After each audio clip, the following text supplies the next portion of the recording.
น้อยเพิ่นลำม่วนลำม่วนบ่โดยเจ้าบ่ได้เฮียนบ่เฮียนแต่บ่ได้ใช้อันลองเบิ่งดูจักท่อนจักใดบ่เป็นคือเราโอ้ยอีนาคำนางลองเบิ่งดู บ่เป็น อันนี้เงิน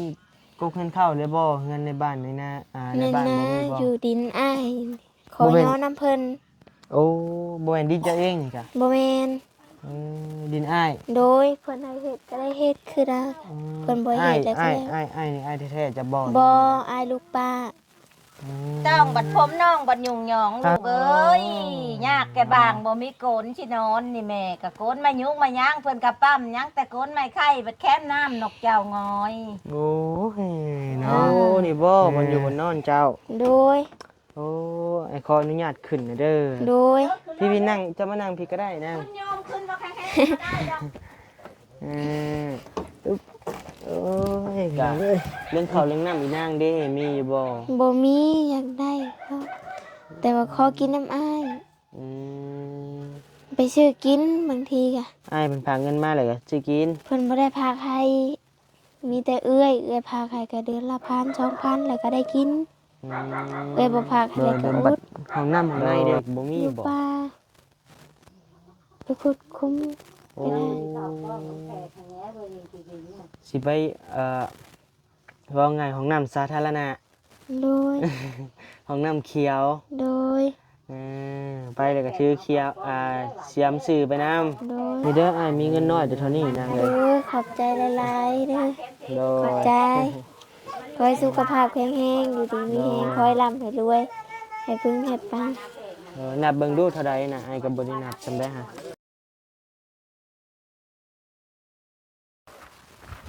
ป้าโตพี่น้องเลยเนาะเอาสาบไปให้บ่าวาวพี่น้องเลยโต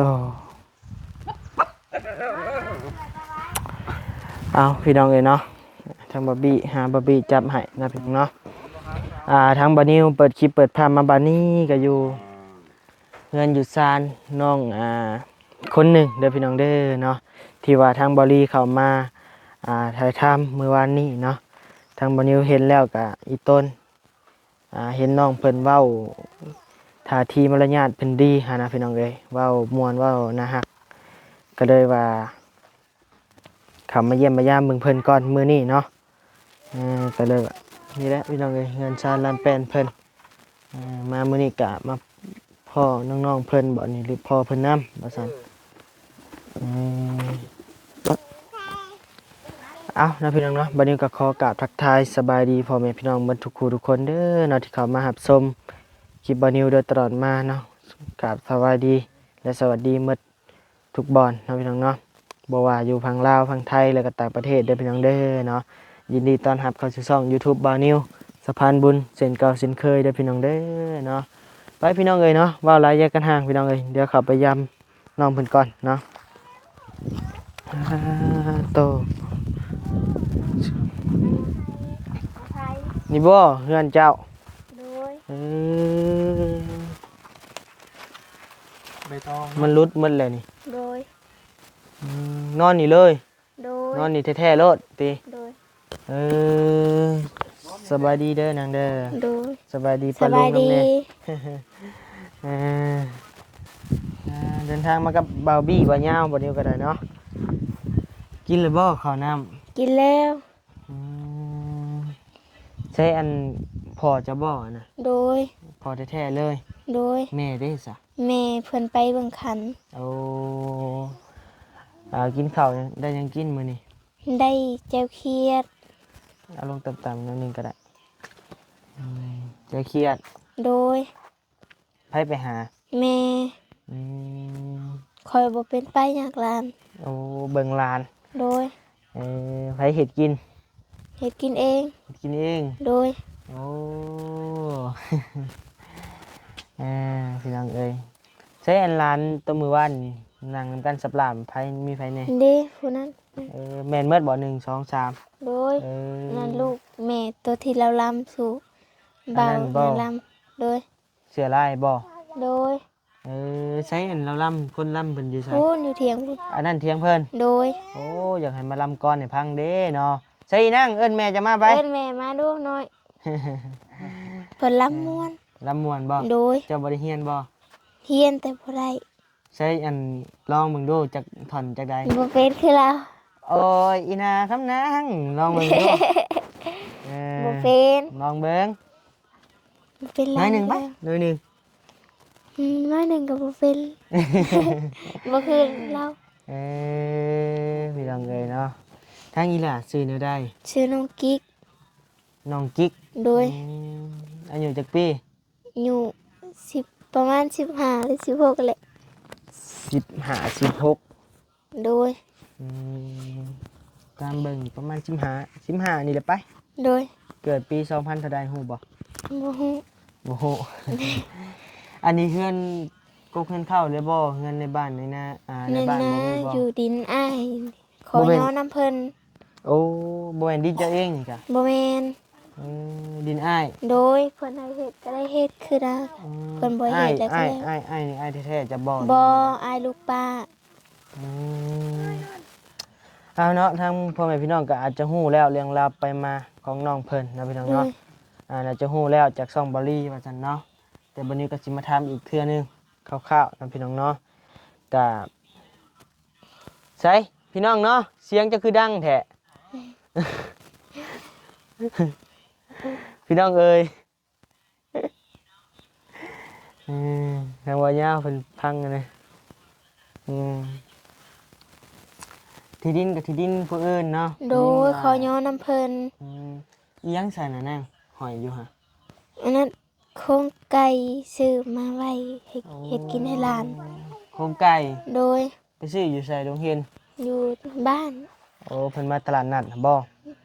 บ่ในห้าง โอ้โครงเดียว เงิ นี่ นโดยเงินตัวบ่าวเลี้ยวให้ โอ้โครงเดียวนี่ซื้อมา โดย เท่าได้นะ 10,000 โอ้โครงไก่นะ โดย บ่มันบ่ได้หลายได้บ่พี่เอ้ย มันเป็นโครงสิวะ โครงไก่ที่ว่า โอ้ย เพิ่นขายอันโลหนึ่ง13,000อยู่บ้านเฮาเด้ โอ้ โครงไก่หั่นไอ้เหี้ยฮะมันบ่ได้หลายได้มีแต่กระดูกกับชิ้นเล็กน้อยอะได้อืม ไว้พักเฮ็ดในร้านกิน อืมโดยซื้อมาโครงเดียว โดย 10,000กีบพ่อกินอยู่บ่นางสมุดหมดทุกคนในครอบครัว พอกินแยมกิน ยามกิน โดย อืมเออต่อเป็นจังไดอันถามเนี่ยบัดนี้ก็ได้เนาะเห็นเลยก็ได้ นอนกันจะคนนางอยู่ในเฮือน มดนี่นะ มดนี่ จะค ห้าน คน 5 คน โดย มีภายแหน่มีพ่อ มีพ่อ มีคอยแล้วก็น้อง น้องแล้วก็ หลาน หลานอีก โดย แม่ หลาน อีก โดย อืม5 คนรวมหมดติ โดย เวลาฝนตกแล้วก็บ่เป็นอยู่ บ่เป็นอยู่ โดย เป็นจังไดมันเต้นบ่ฝนตก มันพระเขา เออย่านว่ามันบ่เป็นอยู่ย่านว่ามันเต้นเนาะ บ่ อืมเดี๋ยวจังหน่อยจะขึ้นเบิ่งเฮือนซานเพิ่นนะเบิ่งเนาะเออเอรถไถไผสนาง รถไถเอง รถไถเจ้า โดย รถไถพ่อรถไถแม่เนาะ โดย เออ เพื่อสิได้โฮมบ่แม่นง่าย โอ้เห็นอะไรขายข้าวโฮมไว้ บ่ได้ขายข้าวบ่มีข้าวขาย บ่มีข้าวขาย ไปหาตันอ้อย โอ้ แล้วก็โฮม ตะก้อยโฮมใช่ไหม โฮมใส่ เฮ้ย โดย บ่มีควาย เหล้ากับเหล้าอ้ายบ่แม่นเหล้าเอง โดยมีแต่หัวมัน โดย หางมันเลยบ่แม่นของเอง โดย เจ้าบ่ได้เข้าเฮียนบ่นาง เข้าแต่แม่ออกเอาหลานบ่มีผัวเอาหลาน โอ้ให้ออกแล้ว โดย อืมบ่มีคนเอาหลาน โดย ก็เรื่องหนึงก็เงินข้ามนั่นน่ะเนาะ โดย สิไปเฮียนแต่ละมื้อก็ใกล้บ่ย่างไปบ้าน บ้าน อืม บางทีก็ไปบ้านน้องเงินเฮาจบบ้านหนึง โดยใช้อันกล้องเจ้าคือเบิดแท้นะบ่เห็นมันค่อยซะ เห็นพอดีงาม ได้เบิ่นี่ประมาณนี้โอเคบอบบี้จับกล้องใหายพี่น้องเลยเนาะกะ นี่แหละยังไงเนาะเงินซานลำแปงน้องเพิ่นอืมดินอยู่อันบ้านบ่มีบ่นาง บ่มี เงินก็บ่มี บ่มี มีแต่อาศัยเพิ่นอยู่นี่ติ โดยเขาอยู่นำอ้าย เที่ยงนี่ไผเฮ็ดให้ซะ เที่ยงอ้ายซื้อหาเงินซื้อมาให้มาเฮ็ด อืมโดยข้าวน้ำเด้เรืออยู่บ่มีอยู่มีกิน บ่เหลือ บ่ แต่ละปี มีข้าว ซื้อกิน โดย ซื้อ นา กิน ก็ บ่ วัด เด้ ว่านั่นแหละ มันบ่เป็นปานใดเด้แม่หมอลำมา อันนี้บ่แม่หมอลำ โดย ใส่แผ่นกล้องไปเบิ่งในแม่หมอลำนะโอ้ยเนาะบ่ซุ่มก็ได้เฮ้ย แม่จ้องหาแนวกินนั่นหรอก ซองหาแนวกิน อ่า โอ้ยเนาะ โอ้ยแม่อยากแหละ อันนี้บ่แม่หมอดำลังนะ เจ้า โดย โอ้ยมานั่งมาพี่ เด้มาน่ะ ใช้มาท้องแห้งโคงเลยลูกเอ้ยบ่ได้โคงแต่ท้องทั้งชัยแม่ อ้าว กินข้าวไผกินกับไผอิ่มผู้นั่นกินกับอิ่มท้องไปนั่นผู้บ่กินน่ะ โอ้ยมาเป็นก้อนลำเลยบาดนี้เออโอ้ยคักแต่เนาะคือบ่ไปเป็นหมอลำซิ่งแน่อืม จักเป็นอยู่แลลูกไอ้ แต่บ่มีผู้ส บั นั ด บ คัดแข่งกับบ่ขาคัดขากับบ่ของน้ำจะคล้องใบปัดจอง ใช้ปินหน้าไปหากล้องเอากว่า เออ เออ ไม่กระเชนเตาะต่อยต้องบัดผมน้องบัดยุ่งหยองลูกเอ้ยยากแกบางบ่มีโกนชินอนนี่แม่กะโกนมายุกมาย่างเพิ่นกะปั้มย่างแต่โกนไม่ไข่บัดแค้มน้ำนกเจ้างอย โอ้ยเนาะ อืม เออ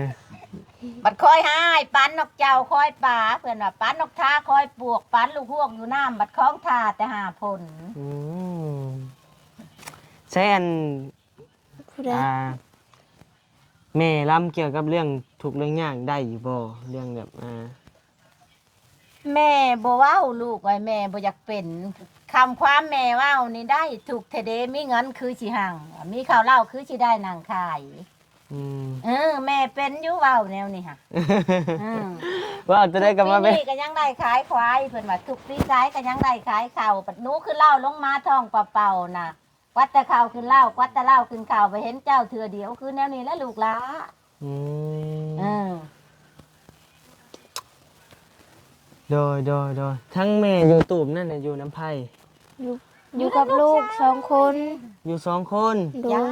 โอ้ พาเพผักหลุมพาจมพางไม้ไผ่แม่ก็อยู่ลูกไอ้ โดย เออ เสือก็โอ้ยเนาะพี่น้องเนาะวันนี้ไว้เอาเสือมาซับเออ เชื่อแม่แนวได้แม่ ใช่นางเทิงนี่แม่นางเทิงนี่ บ่ นางเทิง แม่นางนี่ก็ได้ลูก นั่งเทิงนี่นะ โอ้ย โอ้ยอีแม่เอ้ย เชื่อบาวลีให้ ลูกเอ้ย เสียบอรี่ให้อันนี้ โดย อืมจะเคยเห็นอยู่บ่บอรี่ บ่แลคอยบ่เคยเห็นเลยแม่ล่ะก็เคยเห็นแม่ก็คอยก็เว้าแล้วแม่คอยบ่เคยเห็นจักที หาเห็นเราเมื่อวาน อืม ก็ก็หาเห็นลาวานนี่ อืม แม่จะเคี่ยวหมากก็เป็นบ่ลูก เคี่ยวแล้วแหล้วจะเป็นหยัง ทั้งนี้ได้ยาขมากแม่ แม่บ่มีตังค์แล้วบาดนี้ อื อื ม มแม่บัดก้นเคี่ยวหมาก อืมยังไงเนาะ อืม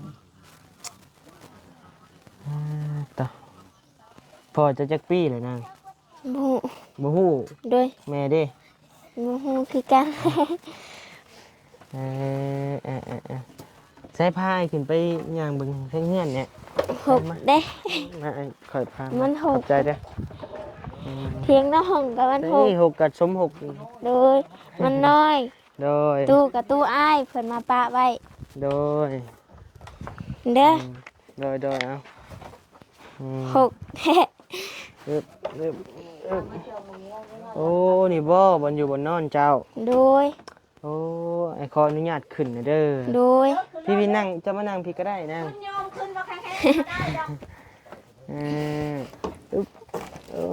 ยพี่น้องเอ้ยอืม เที่ยงกับบ่ฮู้ประมาณนี้ พ่อแม่เจะนอนนี่หมันเลยนะ โดยน้องนำกันหมดเลย โอ้เรียนกันสับลาบอยู่นี่เลย โดย เออ อันนี้กับตู้อ้ายเพิ่นมาปะไว้น้ำเพิ่นไปรับจ้าง มีบ่ โดย ต้องไปรับจ้างอยู่ไทยอ่ะบ่ โดยมีแต่เครื่องเพิ่นหมด อันนี้ก็เครื่องบริเอาให้วันนี้เนาะ โดย อืม บ่ได้มีหยังเลยเดี๋ยวนี้พี่น้องเอ้ย บ่มี กันว่าเฮือนก็เฮือนหลอนๆนะพี่น้องเอ้ย เลยอันนี้เครื่องอ้ายเครื่องลูกอ้ายเพิ่นมาปะไว้ มันจึงหกสักกะน้องบ่มีหยัง โดยพี่น้องเอ้ยทรงเสื้อหน้าแพร่เจ้าก็มีใส่อยู่บ่นาง มีตัวเดียวได้ถ่ายน้ำบาวลี โอ้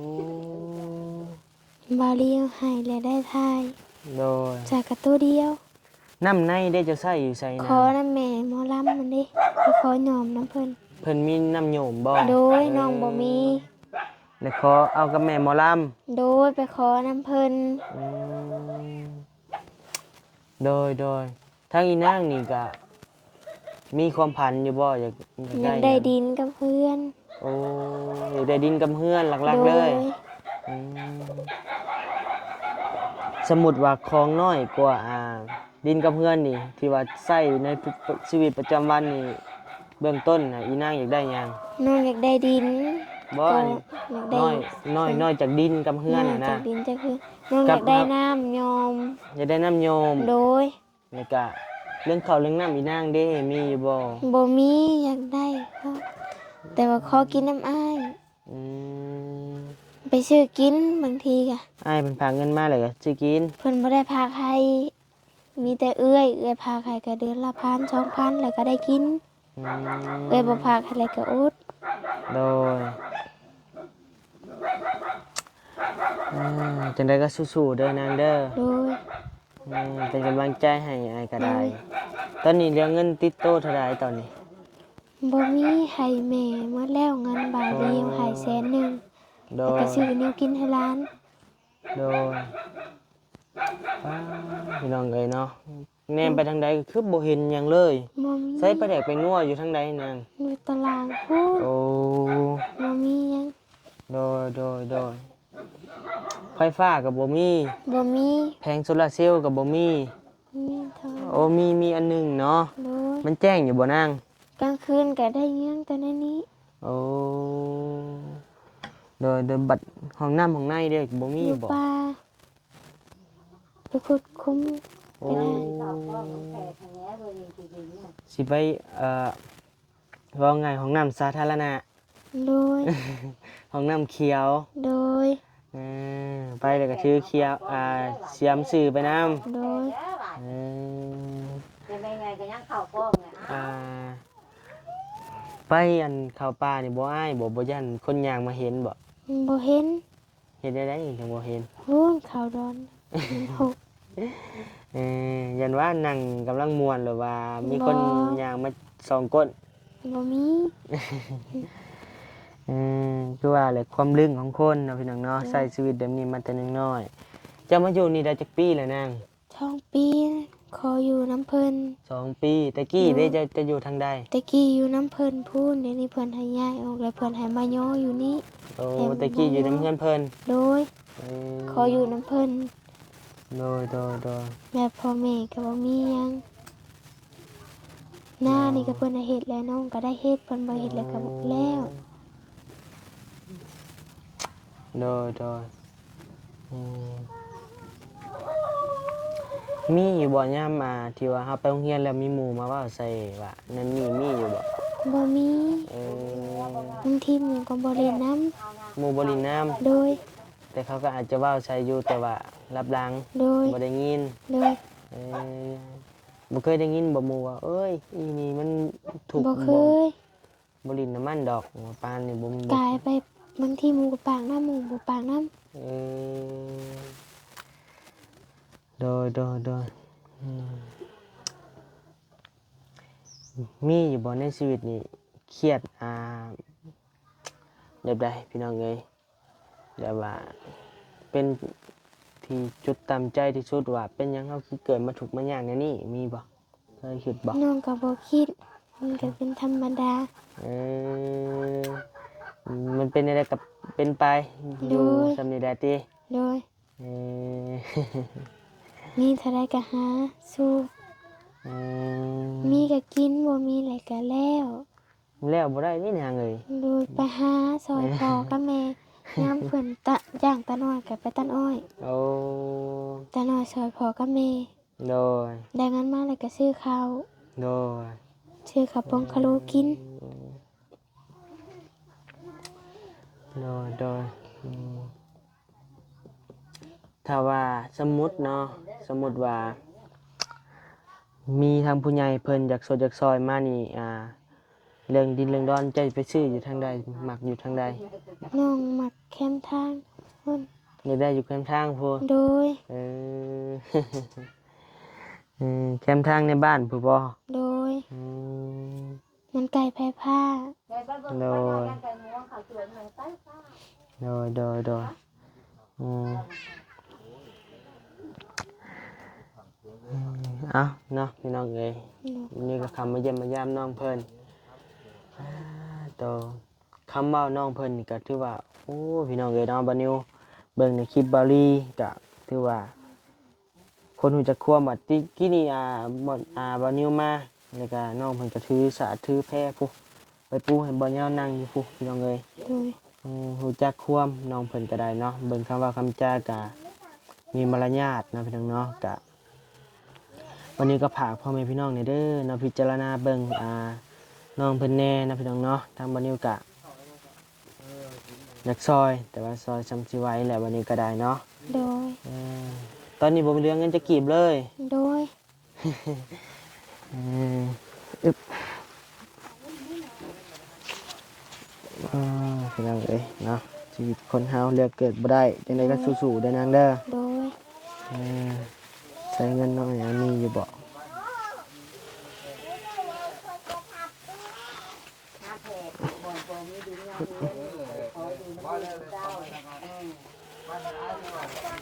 มีเด้ออ้ายมีเงินน้อยเดี๋ยวเท่านี้นาง โด เอ้ย ยขอบใจหลายๆเด้อ โด ขอย บใจขอให้สุขภาพแข็งแรงอยู่ดีมีแรงขอให้ร่ำให้รวยให้พึ่งให้ปัง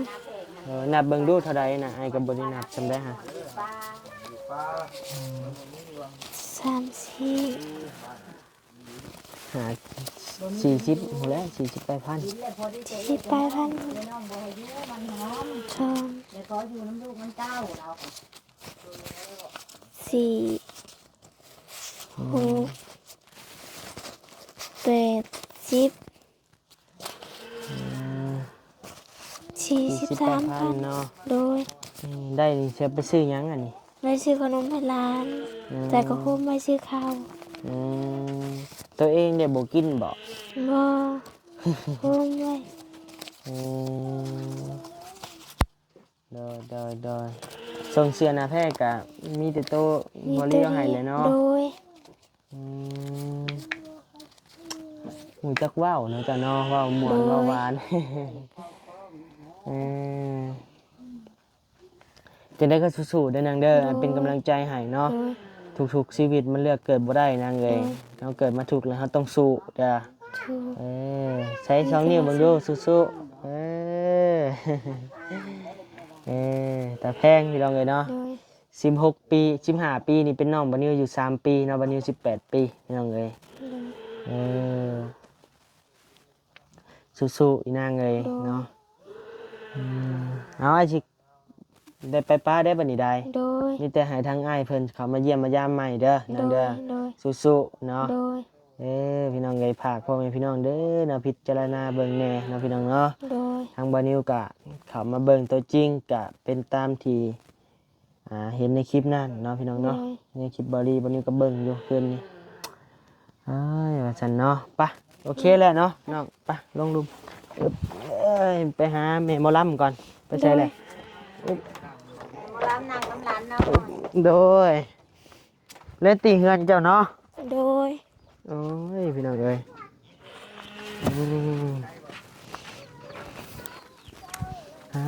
โต บ่จะเข้ากล้องนะแม่บ่เข้าแล้วก็ย่าแม่ก็บ่ให้ โอ้ แม่ก็ไปให้ โดยใช้เฮาขอก่อนล่ำในจักบาท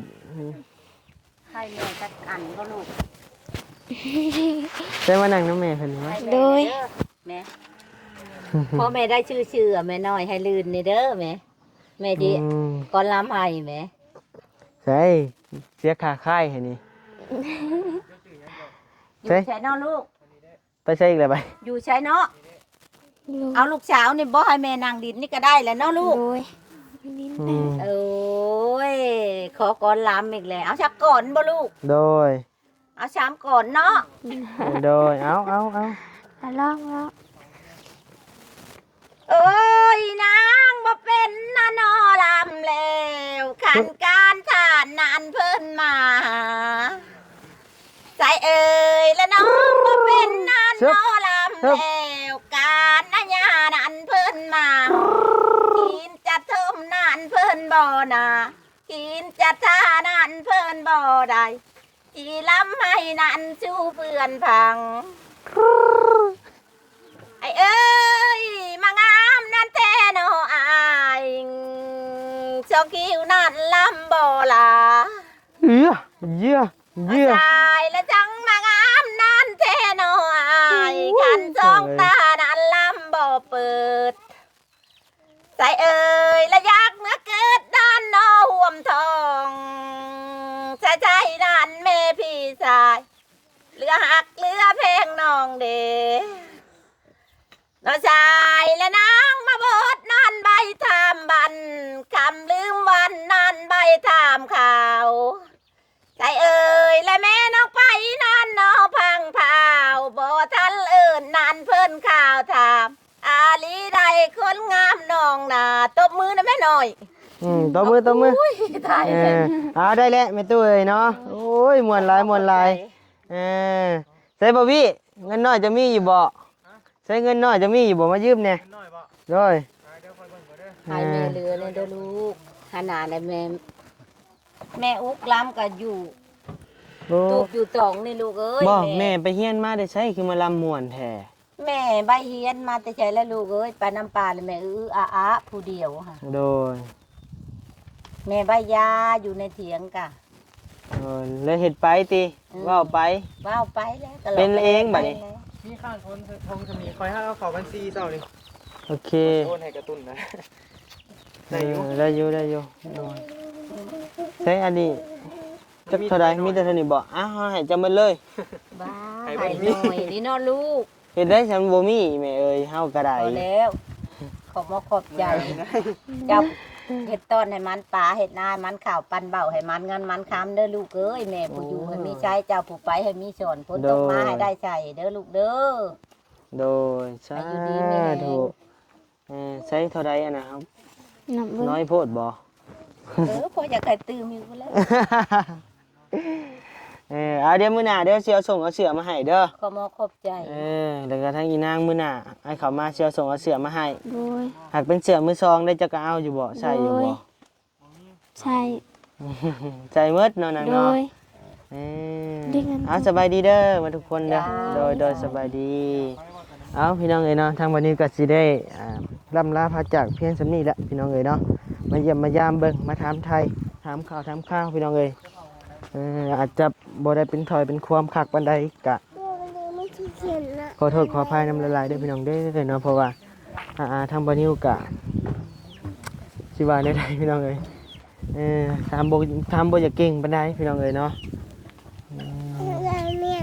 เอาเมียน เอาโอเคพี่น้องเลยเนาะอยู่ดีไม่แห้งเด้อพี่น้องเด้อเนาะความเจ็บบ่อยได้ความไข่บ่อยมีปรารถนาสิ่งใดขอให้ได้สิ่งนั้นสมความมุ่งมั่นปรารถนาอยู่เจ็บจะจนลำรวยๆเด้อพี่น้องเด้อโดยบ๊ายบาย ถือมาอยู่ในมือนี้